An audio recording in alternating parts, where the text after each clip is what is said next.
Vedare tinokuchingamidzai zvekare kune chimwe chirongwa pano paZim Facebook Secrets and Confessions. Tadzoka zvekare nemamwe mamessages. Murekedzai tipa tapinda mumamessages edu atadzoka takakuvatirai. Message yedu yekutanga yakamira sekudai so: hanzi makadi zvenyu mukoma, ndinokumbirawo kuti munge muchindiposterawo nyaya yangu makaviga chitupa changu. So confession yangu mukoma nashi yakamira sekudai so: ndinoda kureururawo kuti nabamukuru takazourayisa Vatete nekuda kwekuti tainge tanyanyisa kunyora murudo, plus ndainge ndava kutoona kuti zvainge zvakafanana, murume wacho ainge atongova wangu. So there was no need yekuti Vatete vaifanira kuzongoramba vachirarama, and futi Vatete vainge vachirwara, vainge vakasobatwa breast cancer. So there was no need yekuti varambe vachingorarama vachingotambudzika, because vainge vachirwara zvisingaite zvekuti vainge vava kusatokwanisa kupefoma maduties avo anotarisirwa kuti semunhukadzi anofanira kuti ange achipefoma maduties iwavo. So zvakaitika mukomana acho kuti ndinge ndichizosvika pakutorera Vatete murume ndezvekuti ivo Vatete ndo vakatotanga. Ndakati ndava form 4 ndaifanira kuti ndinge ndichienda kuform 5, but vakabva vatoramba, vakauya kumusha Vatete ndokubva vanditora. Ini ndainge ndisingatozivi kutoti vana amai nababa vainge vakasotokumbirwa kudhara nehama dzabamukuru kuti ndaifanira kuti ndinge ndichiuya kuzoita chimutsa mapewa. So ndakangotorwa kumusha ndokubva ndauya kuHarare. Ndakangoona kuti padiki bamukuru vainge votongonditi mukadzi wangu ngatimbobuda. Saka ndaibva ndatobuda paya nabamukuru tobva tatoenda kuma-outings. Nekufamba kwenguva ivo bamukuru vakazotanga kundinyenga. Ndakatanga ndicharamba kudzamara Vatete vazonditora one day, vakabva vazondiudza kuti bamukuru vainge vachida kundiroora because ivo Vatete nekuda kwekensa vainge vava kusakwanisa kuti vange vachipefoma maduties avo. So ndakazobvuma mukoma because ivo bamukuru vainge vagara vane mari. Murume uyu une mari inotyisa, ndokusaka kana hama dzangu dzakasvika pakuzozvibvuma, ipapo ndakaona kuti as long as paine mari hapatomborina kana chinombonetsa. Ndakati ndabvuma paya ndokubva ndazoenda ndikabva ndazonoroorerwa, then ndikabva ndachizototanga kutosangana navo bamukuru pabonde. Pasina kana nguva ndakabva ndazobatira pamuviri. Ndingangoti ndisati ndabatira pamuviri ndainge ndisitomborina kana pfungwa dzekuti ndaifanira kuzourayisa Vatete, but the moment yandakangozobatira pamuviri nekuzozvara ndainge ndava kutoona Vatete semunhu ari kutondikanganisa mufaro wangu. Apa ndainge ndichiri nejinja yekuda kugara ndakangotashwa nemurume. Apa ivo vaizombopota vachienda vachinorara naVatete even though vainge vasina zvavainge vachaita navo Vatete. So mukoma one day takatoti tiri pakati pemutambo wedu, then bamukuru vakangoti dai mudzimai wangu hake achifa zvake nekuti atambudzika mudzimai wangu. Ndopandakabva ndatoshandisa mukana ndikabva ndavaudza bamukuru kuti taikwanisa kudzifambira nyaya dzacho, kana tadzifambira totsvaka munhu anotipa mishonga yekuti tinge tichiuraya ivo Vatete. Ndo zvatakazoita mukoma. Vanhu kana vari murudo vanokwanisa kuita chimwe chitenderano chekutouraya munhu. Mukoma takafamba tikatoenda kune imwe n'anga. Saka n'anga iyi ndainge ndagara ndataura nayo ini, kutaura chokwadi mukoma. N'anga iyi ndakatoiudza kuti ndinoda kuti inge ichizotipa poison, but bamukuru vasingazozvizivi kuti inenge iri poison. Ndo zvayakazoita n'anga iyi. Yakandichaja mari yainge ichikwana iyo kuita $260 for poison yacho iyoyo. Ndokubva ndabvuma paya. Ndakati ndazopa n'anga iya ya poison ndipo pandakazoenda nabamukuru takaenda kuya ndokubva tazonopiwa mushonga.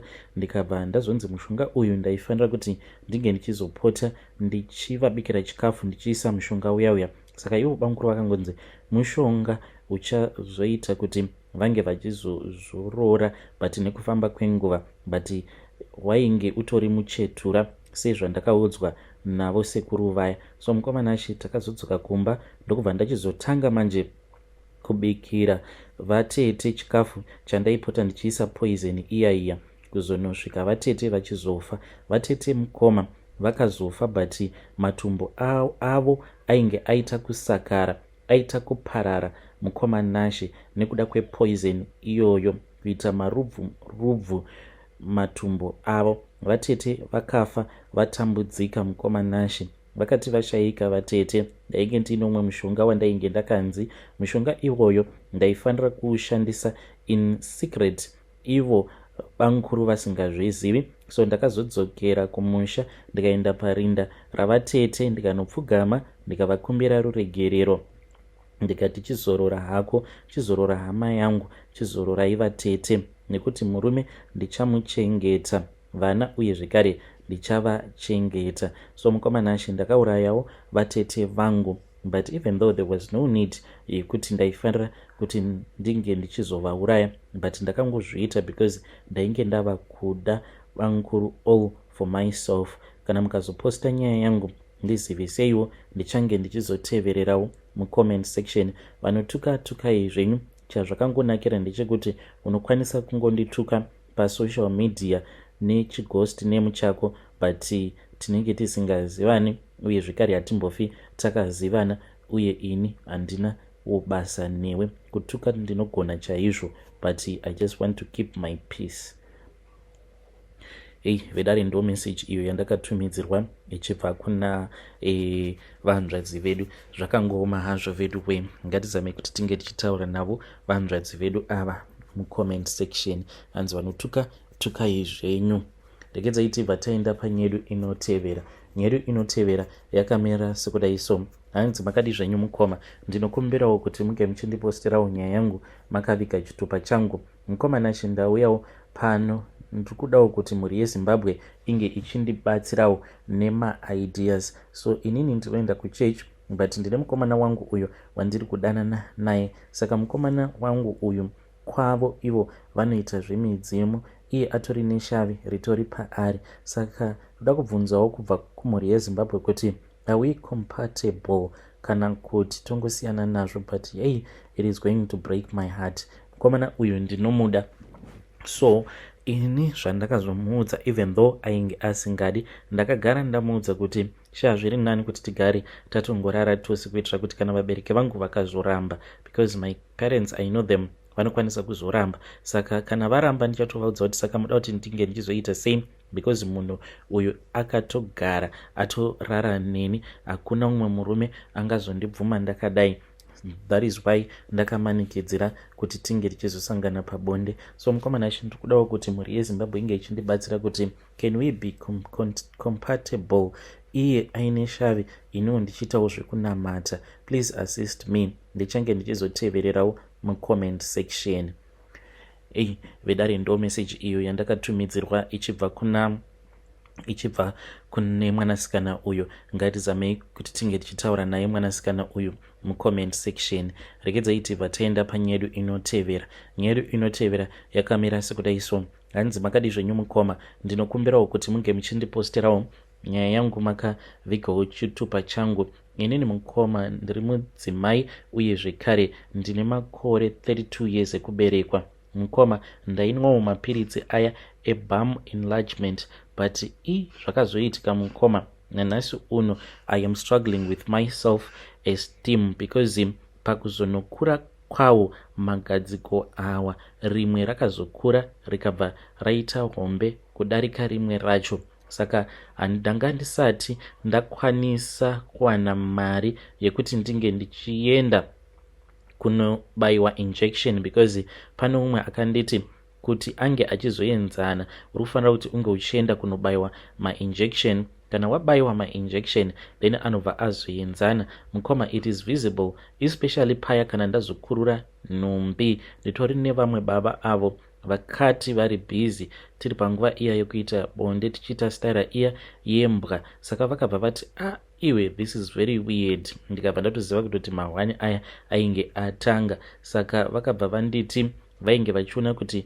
ainge asina kuenzana, in which zvakabva zvatowedzera kuti ndinge ndichiita low self self-esteem. Zvinhu izvi zvine maside effect mukoma. Dzimwe nguva ndinokwanisa kungoita weight inenge iine ropa, ndava kutotya kuti zvimwe kuda maybe ndine problem yemakidneys, because mapiritsi awa ndakamanwa mufunge zvenyu for a very long time, handidi kukunyeperai. Saka ndava kutya kuti maybe ndakazvikanganisa here makidneys angu, because pandakamboenda kuchipatara ndichivaudza kuti ndava nedambudziko rekupota ndichiita weight inenge yakazangana neropa, ndakangonzi ndinofanira kuti ndinge ndichiita detoxify because there is too much toxicity in my body. Saka I am praying to God kuti dai ndikasazoita problem yemakidneys, I think mapiritsi acho iwawo, because pane vamwe nurse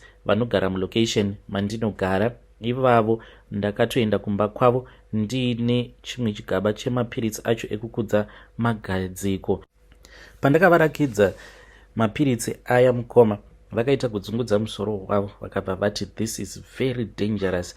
Do you know the chemicals that you have been putting in your body? She also suggested kuti ndinofanira kuti ndinge ndichidetoxify muviri wangu, but what is scaring me is ndiri kupota ndichiita weight ine ropa. Please, muri yeZimbabwe, ndinokumbirawo kuti munge muchindibatsirawo kune avo vanozivawo maremedies andinokwanisa kushandisa kuti ndisazoita zvirwere zvakaita semakidney problems. Ndiziviseiwo mucomment section, ndichange ndichizotevererawo ndiri mucomment section. Ini hangu toda kungoyambirawo, kungopawo yambiro kune vamwe vakadzi kuti gutsikanai nezvamunenge muri, nekuti izvi zvekuda kuzowedzera mastructure, mabody structures, uchisa machemicals in your body, tomorrow you are going to regret. Ndiudzei izvezvi nenhamo yangu yandiinayo kuno kuSouth Africa. Ndiri kushandawo samaid. Kana ndikanzi ndaita problem yemakidneys, ndichachengetwa nani, vana vangu vanochengetwa nani, nekuda kwekuti ndini breadwinner. Shuwa kungokudzira magadziko just for mujolo. Dai kwanga kuri kunzi ndakakwanisawo kupinda mumarriage zviri nani, kuroorwawo nemurume ane mari, but it was all for nothing mukoma. Panguva yacho iyoyo paakatotanga kutokura mukomanashi, ndainge ndava kutodiwa nevanhu vakawanda, varume vakawanda vainge vondida, but now mukomanashi aita kuremberera zvekuti zvinotonyadzisa. Dzimwe nguva ndinotopfeka maskin tight maviri kuitira kuti ange achiva firm, because anoita sekunge maballoon akazadzwa mvura. Ndakatonzwa umwe mukadzi achiti anopfeka zvimabody shape, ndo chandichatotengawo, because structure yangu mukoma haichatombofadzi zvachose. Hey, vedare ndo message iyo yandakatumidzirwa ichibva kuna vahanzvadzi vedu. Yei, pakaipa. Ngatizame kuti tinge tichitaura navo vahanzvadzi vedu ava mucomment section. Yo, regedzai tibva taenda panyedu inotevera. Nyedu inotevera yakamira sekudai so. Hanzi makadi zvenyu mukoma, ndinokumbirawo kuti munge muchindipostirawo nyaya yangu makaviga chitupa changu. Ndinoda kureurura kuti mainge muri mugore ra2014 patainge tichiri kuSouth Africa. Mukoma takaenda kune mamwe maNigerian tikabva tanotengeserwa mari, but mari iyi yainge iri fake money. Mari iyoyo yatakatenga mukoma yaitosvika kuma 600,000 something rands, but iri mari yefake. So takati tatenga mari yaya ndokubva tachizotenga motikari. Takatenga motikari nayo mari iyoyo, ende taitotageta vanhu vaya vanenge vachimaketa motikari dzavo pamasocial media. Takati tatenga motikari dziya ndokubva tatouya kuno kuZim, ndokuzotoitawo start ikoko. Nanhasi uno mukoma, inini nemuface wangu tinotova nemabusinesses edu, even though takazoitawo zvegold buying and selling, but mari yestart takaiwana pamari iyo yatakatengeserwa nemanijimbi, tikabva tazotenga motikari nemari yefake. So mukomanashi, ndikuda kungokurudzira vamwe vanhu kunzouko, kana uchitengesa motikari yako usabvuma kupiwa cash.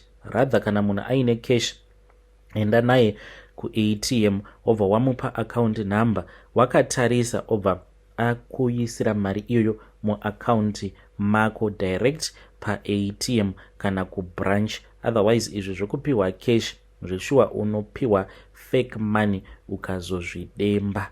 Please mukaposta nyaya yangu ndiziviseiwo, ndichange ndichizotevererawo mucomment section. Patainge tiriko kujoni ikoko takatombotsikisa mukomanasha, vanhu vainge vachingotiti mbinga mbinga vasingatozvizivi kutoti titori mbinga dzinotorarama nekubira vanhu. That is why it is very easy kubira munhu mutema, because munhu mutema iye anotongotanga nekutongojaja the book by its cover. The bigger the car that you drive, the honest that he thinks that you are. Saka pakuzonotengesa nekutenga zvinhu, munhu aingoti kana akatarisa profile rako obva aona uine mazimotikari ekudhura uye zvekare uchitogara muzimanshoni, obva atoti ya ava ndo vanhu vane mari kaava. Izvo kwani munhu iyeye mukomanashi anenge achida kutokubira.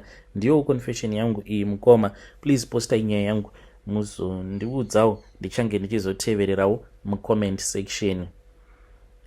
Ei vedare ndo message iyo yandakatumidzirwa ichibva kuna mukoma vedu avo. Ya zvakangooma hazvo vedu we, ngatizame kuti tinge tichitaura navo mucomment section. Pakaipa. Strange things indeed they do happen in this world.